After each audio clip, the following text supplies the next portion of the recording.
Okay, now let's make a very easy and quick heart. Let's start with magic ring. Chain 4, 1, 2, and 3 and 4. And then let's going to make 3 treble crochet. That's yarn over, pull through 3, 1, 2, and 3. So let's bend, turn twice and then pull through 3, 2, and then 3 treble crochet. Now let's make 3 double crochet. 1, 2, and 3. Next is we're going to chain 1 and then 1 treble crochet and pull through 3, 1, 2, and 3, and then 1 chain, and then let's going to make a 3 double crochet. 1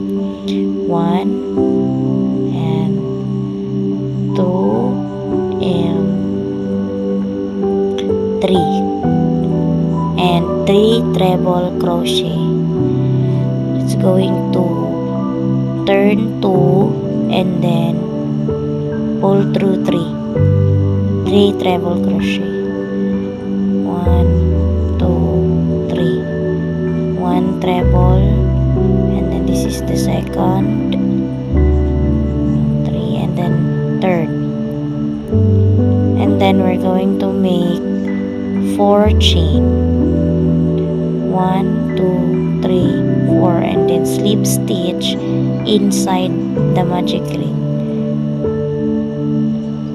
Chain 1 and then cut the yarn, and then the tail in the back of the magic ring, we're going to pull it to close the circle, and then it will form a heart. To secure, just tie the both tails. Just tie it like this.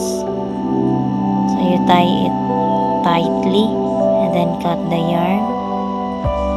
And that's it. You have a heart. It's very quick and easy. Thanks for watching.